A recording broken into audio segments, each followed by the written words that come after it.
Wondering what's next in your business or personal life? Welcome to Success to Significance, Life After Breaking Through Glass Ceilings, a podcast dedicated to helping you with all of life's challenges, discoveries, and opportunities. Whether you're seeking a new career, retirement, or simply wanting to make an impact in your community or the world.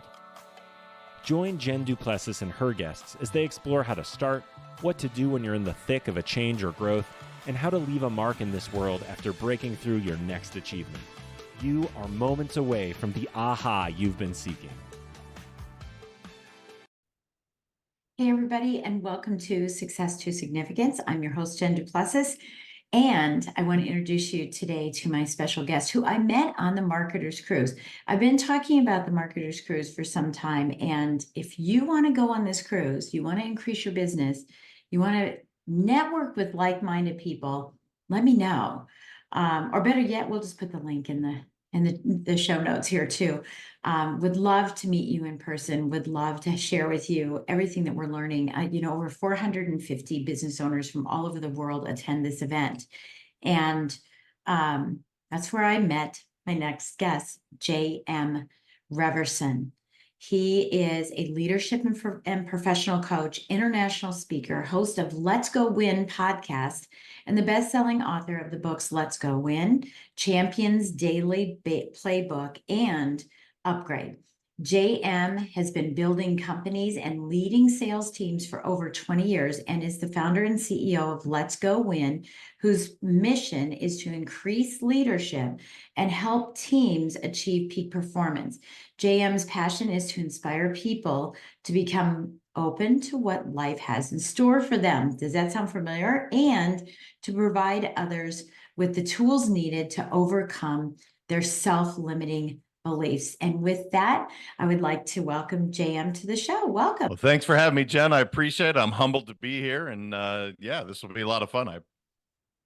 Yeah, I'm excited. And as I said in the intro, we met on the Marketer's Cruise, and so tell us a little bit about your experience on the Marketer's Cruise, because I was sharing with our listener, about how great this event is for international meeting people from all over the world and all the crazy things that people do. It's amazing to find out what people do.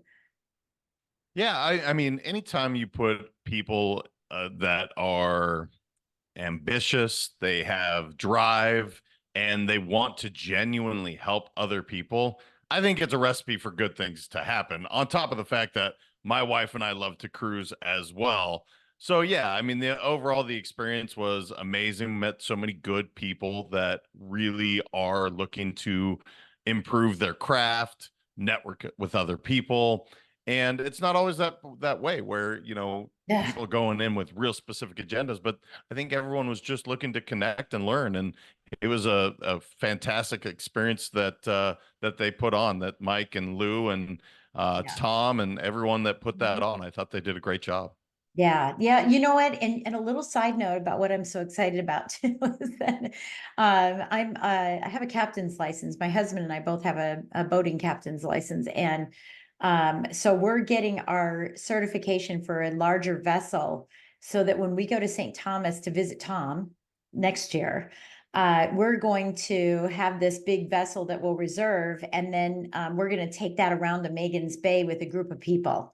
So I'm really excited, as an excursion, and it's free to them, and all we pay for is gas. That's all we pay for when we do it. But so I'm excited about doing that, because now it's forced me to get a larger vessel captain's license, which I've been kind of putting off for a while. So, I love it. Yeah. And it's really important too for, the person who's listening, that this is a networking event that is not a pitching event. We don't go walking around and go, what do you do? Well, I do this. Let me tell you what I do. And I want to share. It's more of a collaborative event. And I, been doing it for 7 years and I love it. So, again, met another great person in you, JM. So thank you again for being on our show. So we want to start off with your story, right? What glass ceiling, and understanding that we recognize that, and I recognize that everybody goes through a multitude of glass ceilings, but is there a glass ceiling that you want to share today that would help someone who's listening, of saying, hey, if you can do it, I can do it too. Or, so that's how I break through that glass ceiling, right? I've been struggling with this for so long, and that's how I might want to be able to do that. Yeah, it's such a good question. And there's been many throughout my career where we put these self-imposed ceilings or beliefs or whatever. I Mhm. think the one that stands out to me the most, it wasn't so much that I didn't hit it, but I did hit something early in my career that was really hitting that seven-figure mark in a year. And why was it a glass ceiling? Well, I never thought I would be able to make that much money for whatever reason. Now, a lot of that was conditioning, some of the hard wires that I had with growing up. And I remember the first time that I did it, I actually felt bad about the accomplishment. And it's Wow. fascinating to sit back now and say, why in the world would you feel bad about accomplishing something like that? Well, it was because of some of the things that I was taught as a kid, like the country club was for pretty people, or that was for everyone else, and that's all just stuff. It Yeah. was just Yeah. things that were passed down generationally, and it's funny, Jen, to look back and now say, why would you ever feel that making money is a bad thing? But I Mhm. did in the moment. I really did. And I look at it now because anytime I make any amount of it's just more opportunities for other people, whether that's giving back to charity or creating a company or whatever. But that was probably the biggest ceiling that I remember going, well, I'll never hit that. And when I did, I didn't feel like I belonged. And I think the other time was when I wrote my first book, really that imposter syndrome of Yes. I'm not Guilty. worthy of writing the book. Oh, you had the same experience. Oh, Yeah, with my book, I did. Yeah, with my first book. Yeah. You're yeah, not you're not the expert you think you are, blah, blah, blah. There's other experts out there, right? Yeah. it's funny how we put these things Yeah. on ourselves to say I'm not worthy, I'm not smart enough, whatever it is. Well, the truth is none of that is true. That's just goop that we put on to say I am feeling a certain way, which is fine. I don't feel worthy. But Mhm. why? And those are the three questions I always ask, Jen, is why do you believe that? Is that true? And how is that showing up or serving in your life? Yeah. Because all these glass ceilings, it's like, why do I believe that? Well, I believe making money was a bad thing because of things that my dad and my grandfather said. Okay, well, is that true? Actually, there's no truth that I can find behind that. Yeah. Well, how's it showing up? Well, I'm playing small, and playing small serves no one. When I answered those three questions, it was like, well, that was kind of a silly way of looking at things. Let's move on. Right. And it's kind of made other glass ceilings a little bit easier to deal with since. Yeah. It's interesting that you said glass ceilings to deal with sins, because that was going to be my next question I asked you, is that, sometimes when we blast through these glass ceilings, sometimes we fight through them, we're all cut up and everything. But to slide back through that would be very, very painful. Right? To slide back down would be, ouch, that's going the wrong way. So if you look at a glass ceiling as, okay, I went through that and now I'm standing on the floor, right? Now that the ceiling that once was is now my floor. What was it that kept you from falling back down? What did you have an event? Did you have some type of trigger that said, wait, whoa, whoa, whoa, whoa, whoa, I'm not going back down? And then what have you done to keep yourself to what kind of mantra or inspiration, daily inspiration, affirmation, or who did you hang around with, or what did you finally do that you needed to do, and you made it through the ceiling, but boy, you needed to do this in order to stay above? What are some of those things that happened to keep you above so that now you could look for a different ceiling? Yeah, there's a multitude of answers to this, and it's a good Yes. question. Multitude Surrounding of questions myself, too. I know, I'm sorry.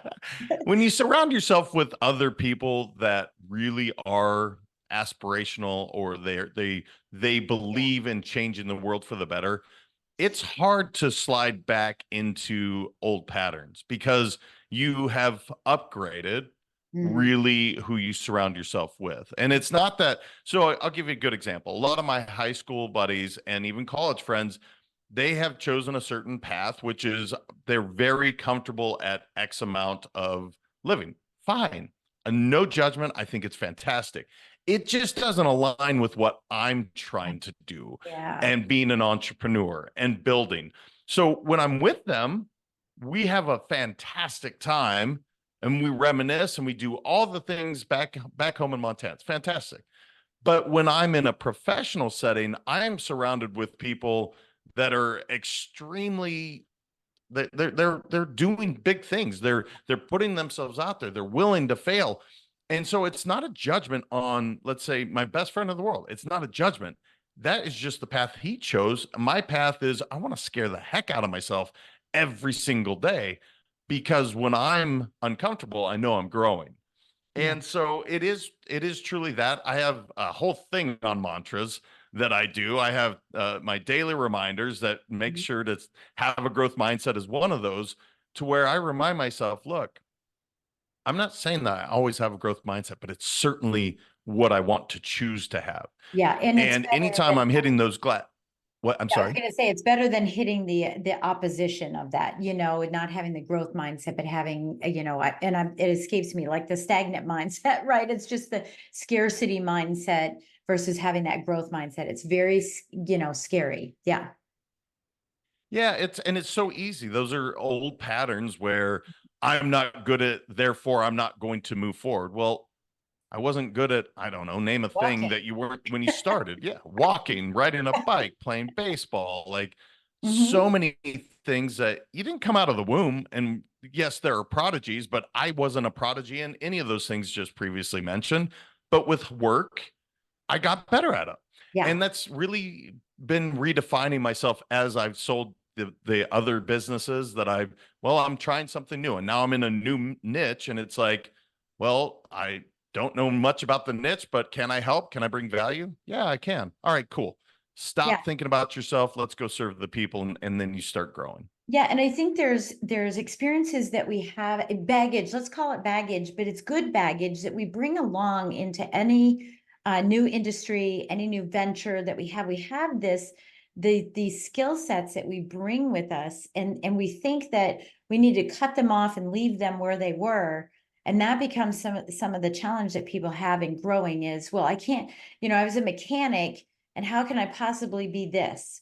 But you have all these skills about organization. You have skills about negotiating, selling, explaining. There's solving problems. There's all kinds of skills that every single job has that we need to remember to bring forward. And I think that that's what really prevents people. A lot of people are tapping, they're ice picking the top of the ceiling, and they're not really hitting it hard enough because they're afraid that all this stuff's going to fall on them and they're going to be this imposter syndrome again, right? They're going to be revealed, that type of situation. So let's talk about limiting beliefs a little bit. It's funny that you're telling me this. I'm originally from Colorado, so we're like from the same neck of the woods, right? And you're right. There's a lot of people, and I think one of the reasons I wanted to leave Colorado is I felt so landlocked. I would drive for 5 hours and still be in the middle of Colorado, right? And I felt so landlocked. And to a certain extent, that's what we're talking about here, is that you can be landlocked in your mind, that there's no other option. And like you, I have lots of friends from high school and college that have maxed out. I mean, they have a lid on themselves, and that's okay. They don't want more. They think it's comfortable. I just want more, right? We want more, more, more. That challenge, that repetitive challenge. So let's talk about some of the limiting beliefs as it relates to, we'll make a little transition here as it relates to leadership and business. You're aware that I do very similar things to what you do. I think you lean more towards some culture pieces, and aligning your leadership. I'm more about, the fact that someone was a great widget maker. Now they started a widget making company, and they're still making widgets, and they're working longer hours, and they don't have the life they always dreamed of, but they don't have the skills. So I actually teach the management and leadership skills so that they can start growing. I think in your case, they already are in the leadership position. Maybe they need more skills, but they also want to develop a culture. So let's talk about some of the limiting beliefs that we have in the ability to lead in the workforce, knowing that you're already a leader in every other place in your life. Yeah, you mentioned the widget maker that ends up making more widgets. The truth is they just weren't taught the sales and leadership stuff. They Right. probably didn't spend many years that you spent in leadership, or the books that you read, or the people you surrounded with yourself with, but these are all learnable skills. They truly are. So it is funny. Often you'll hear people say, well, I'm this way because, or you hear it with people with genetics all the time. I'm heavy because my family's heavy. Well, maybe you're predisposed to that, but it's certainly not your destiny. You get to choose to have, I'm not saying you don't have challenges. Right. Certainly you do. And maybe you have some genetic factors that are going to hold you back, but can you make the choice to change that? And the truth is 100% you can. It may be more challenging than some people's. Now, some people just have a six pack. My son is one of those people. My oldest son has an For eight now. pack, and he probably For will for a now. long time. What's that?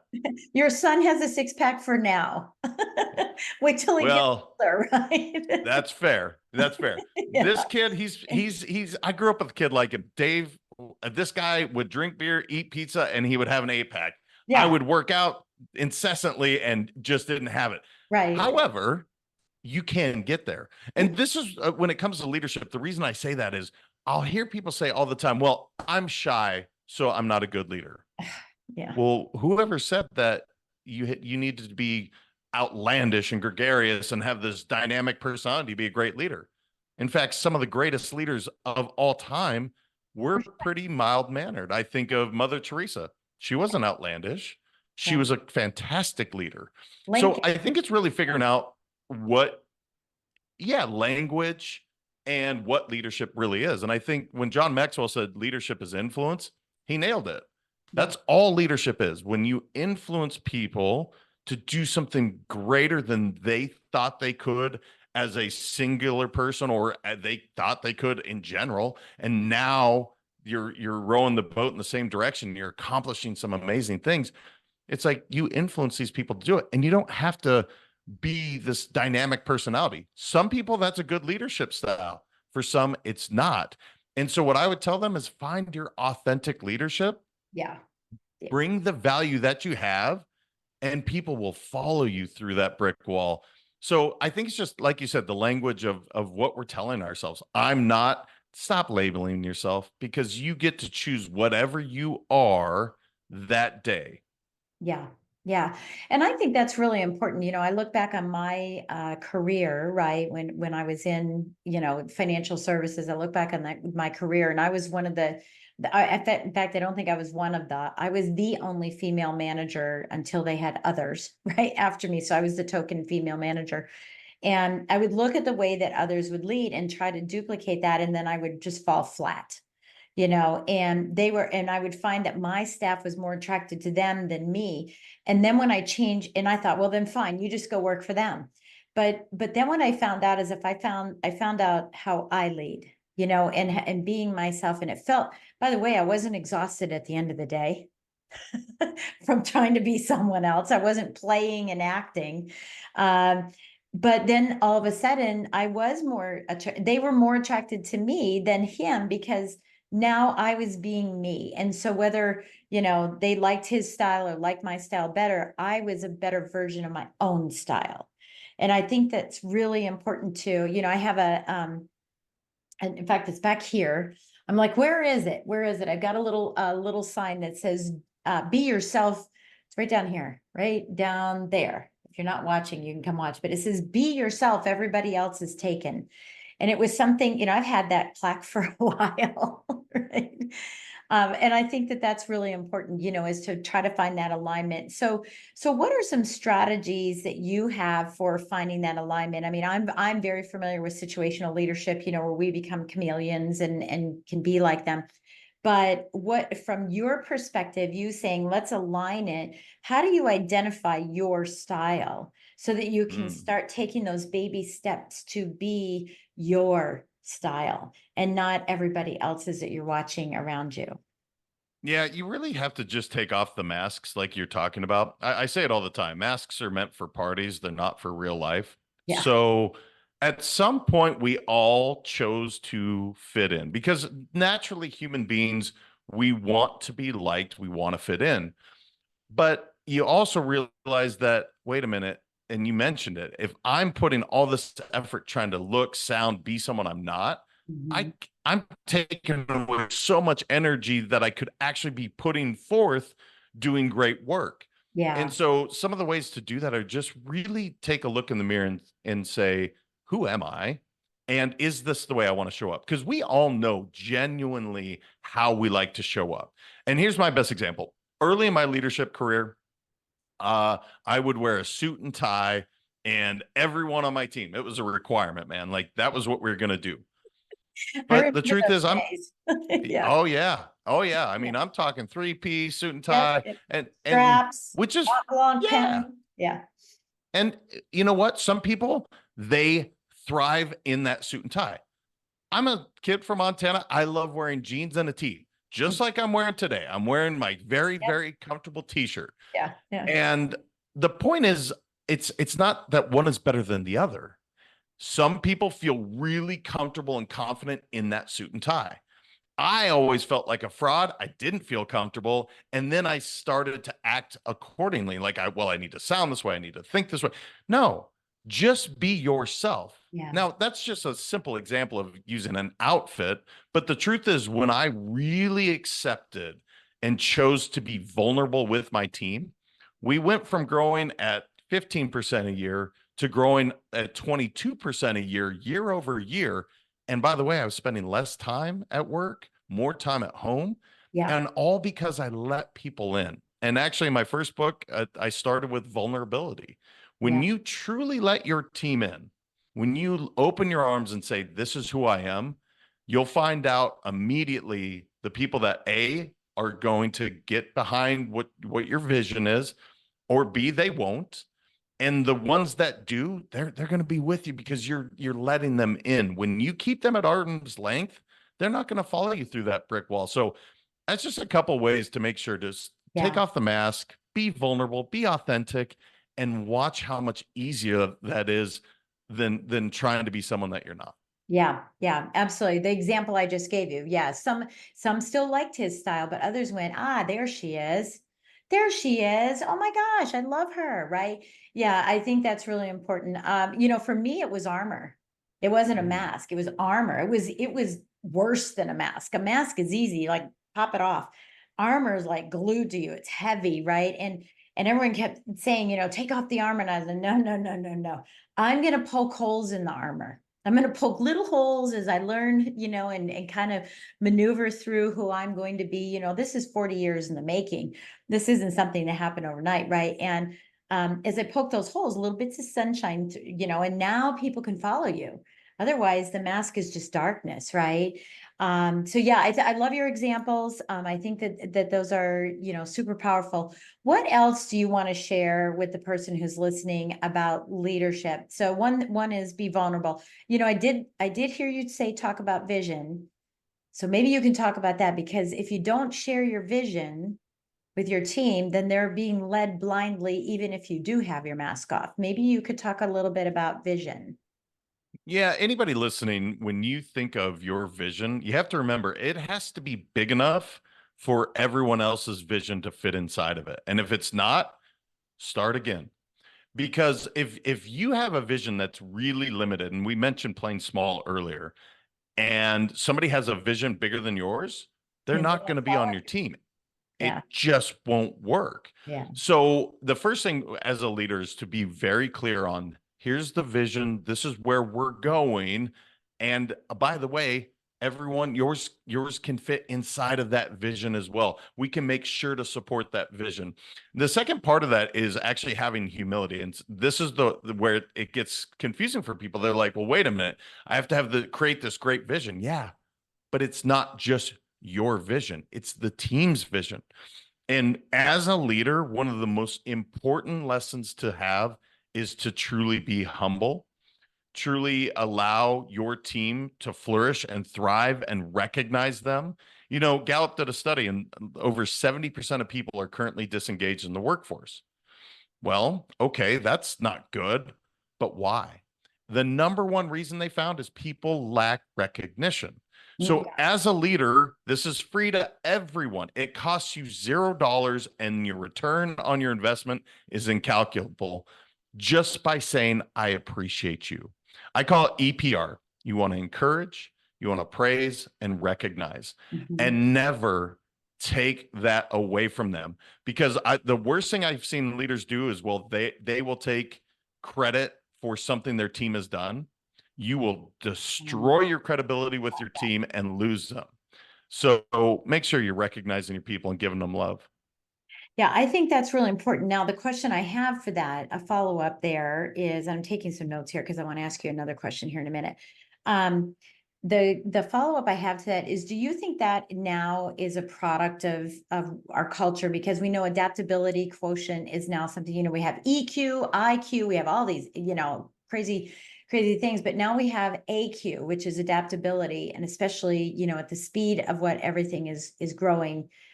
Do you think it's part of that, or do you, and maybe it's part of that, or do you think it's part of the generational leadership that we're now experiencing? We have 5 different generations well, I shouldn't say that. We have 4 generations in the workforce. We have 7 generations out there. I know that the largest generation that's now working, that is what's important to them. Are you seeing this because it's that generation and that it could change over time? Or are you feeling that this is something that, has always been there? And I don't know if you know about generational leadership. I'm just, I'm asking that question because I know, well, I'm a baby boomer by like a month. Right? So technically I'm a Gen Xer because I'm just too close to the Gen X. But Gen Xers were all about trophies and things like that. And you can see I've got one back here, but all the rest of them I throw away. I don't use them anymore. But it was the big thing, like give me the plaque, give me the title. And now what's happened is it's come to show me gratification. Show me appreciation and tell me that you're giving back to the community. So I know it's a very, very long question, but what is your perspective on that? Do you think it'll change? Do you think it'll stay the same? It's always been that way. What's your thought? So I think it's always existed to a degree. It's funny, even the way you're saying, like the trophies, and it was really, generationally speaking, it was like, look, you go to work and you're grateful for your job, but every time, if you look back, whether it's your parents or your grandparents, they still had recognition pieces that they would show you and tell you about. I remember my grandfather worked for the FBI, and he had one of the largest bus in the history. And the FBI, very hush hush. They don't talk about a lot of what they did, but there was a couple of examples that were my grandfather was so proud of the work that not only he had done, but his team had done. And so to me, that's just recognition. They were recognized for doing great work.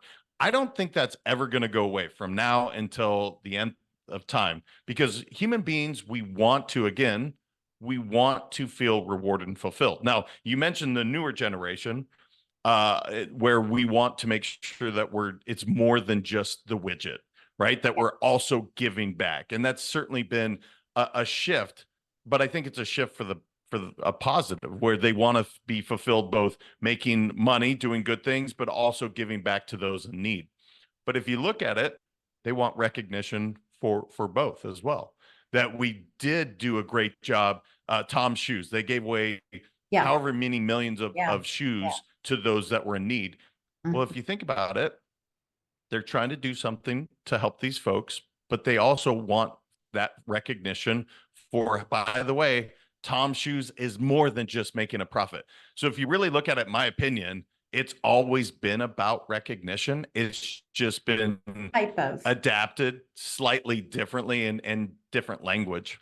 Yeah. It's just a different type of recognition. Yeah. I know statistically, millennials, Gen Z will leave a higher paying job to go to a lower paying job to get more appreciation and more community involvement by their company. And I think that's just an amazing thing.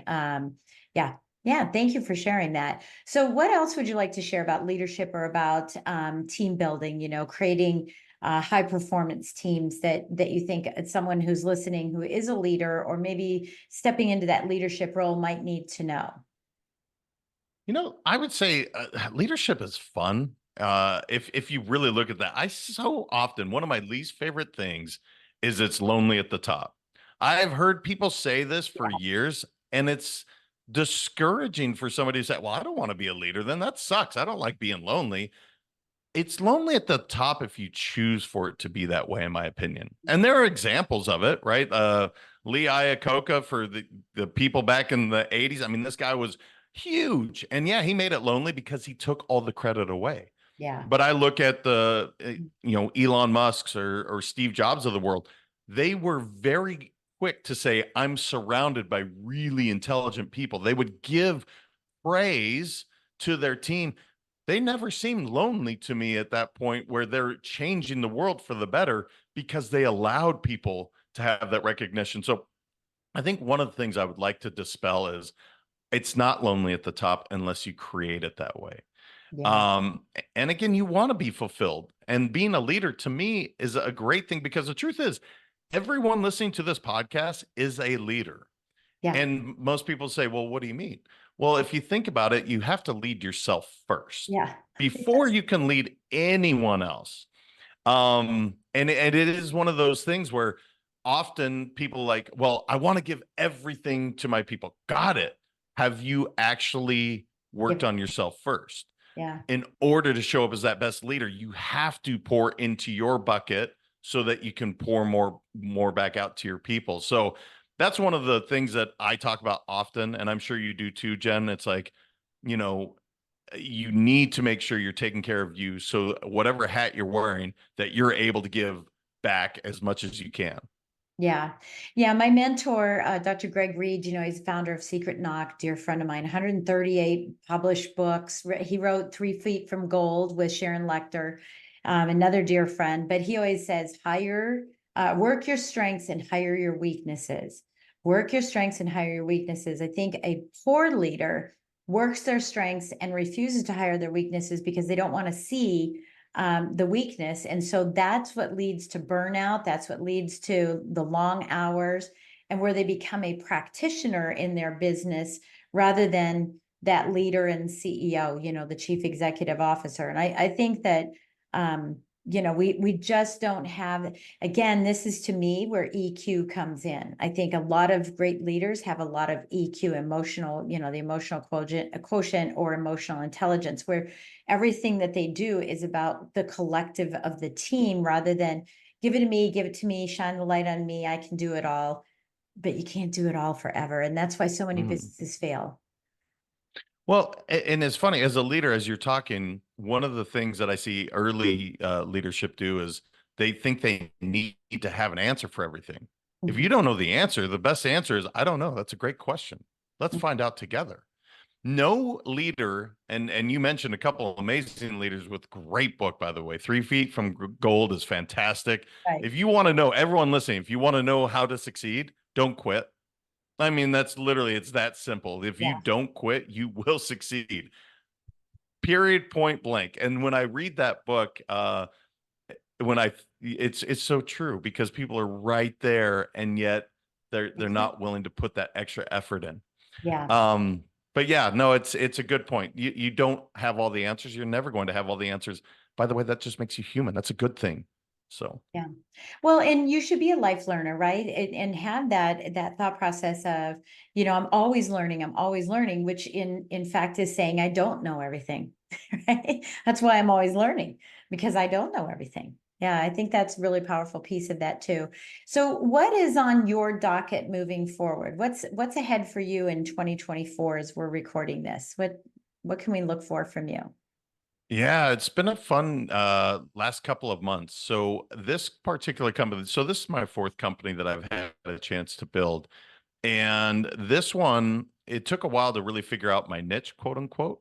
Yeah. And I really have discovered me one way or the other, where I'm partnering with a lot of the dentistry world to Yeah. help them. And there's a couple reasons why. Dentists are really amazing at drilling teeth and doing root canals and implants. I don't know anything about that. Okay. Zero. I know nothing about that. But they're not very good at doing sales and leadership because, again, they weren't taught that. They were working their tails off doing their dental school. And so it's been a really fun marriage for me to get a chance to just go in and do what I do and what I love in sales and leadership and double the revenue of these companies in short periods of time by applying what is really, to me, very basic and simple.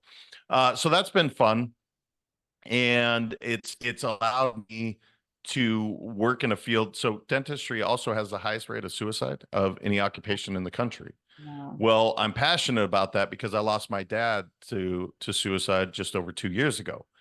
And I don't want any family to go through that. Mhm. And I don't understand why this particular occupation is struggling with it.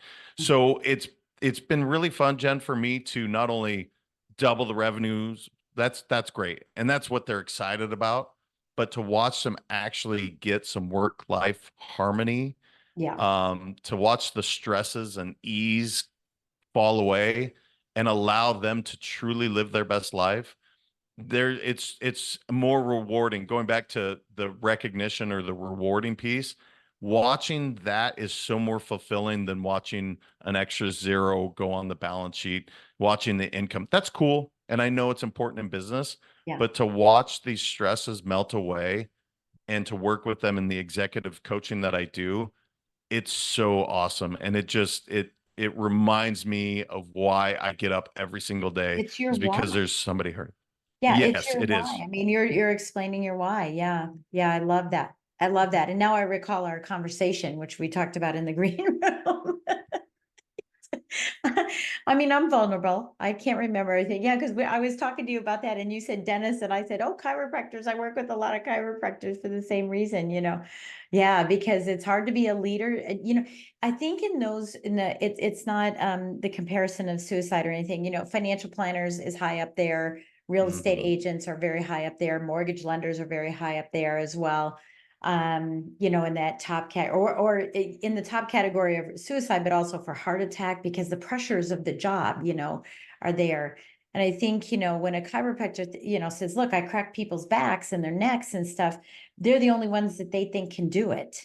And that's the challenge. And I think the same with the dentist. It's like, you know, well, I'm the only one who can, you know, check them out. And it's inevitably when you go to the dentist, you see somebody and then you see the dentist and then you see somebody else and you see the dentist. You always see the dentist. So they feel like they're trapped, you know, and same with chiropractors, I think. And I think that's, well, there's a whole other reason why they commit suicide. It has nothing to do with it. But yeah, I think that this is a really key point. And I love that you found a niche. And I think that that's important too.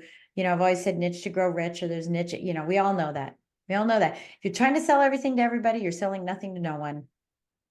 That's the bottom No, line. it's you're absolutely right.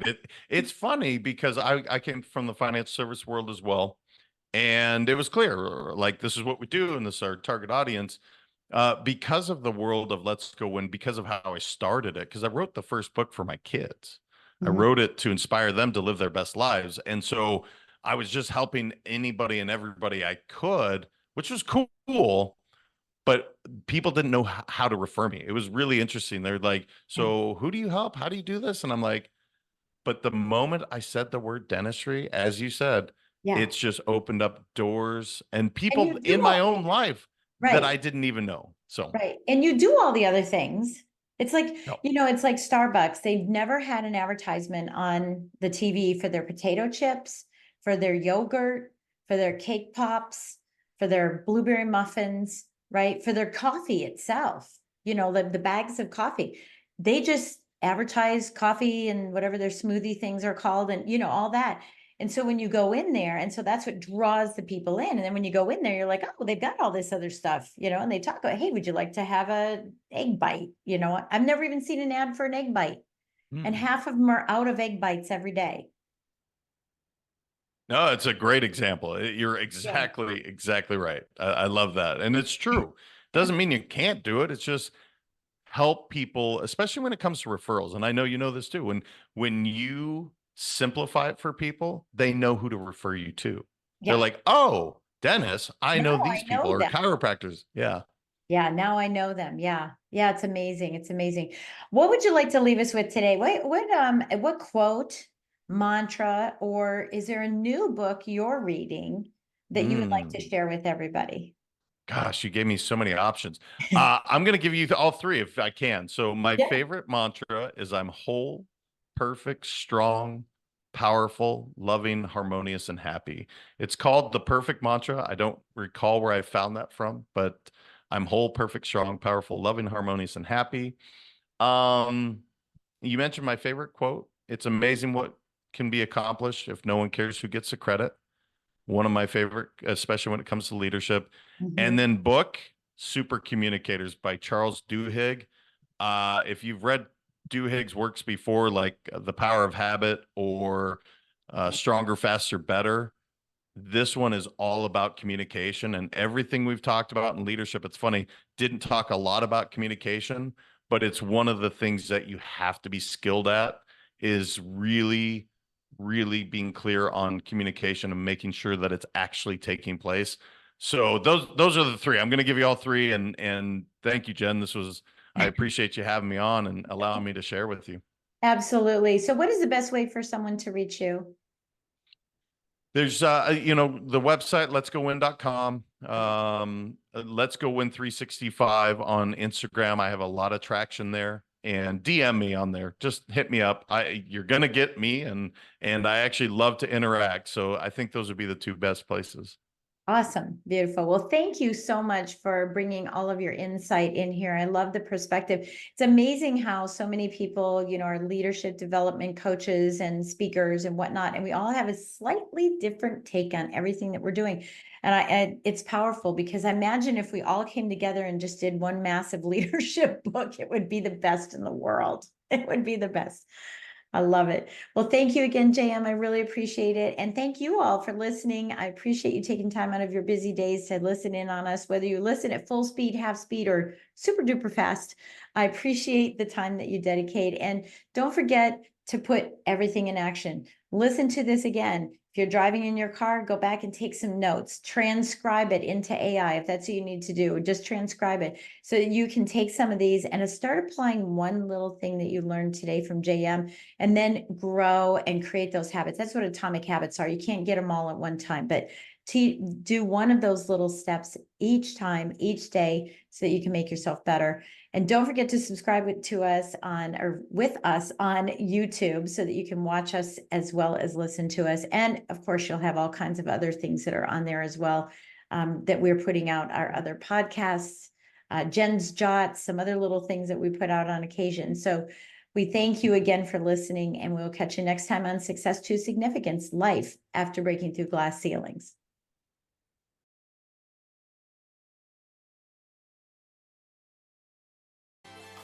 You've been listening to Success to Significance with Jen du Plessis, the #1 podcast for people wanting to give more value and make an impact.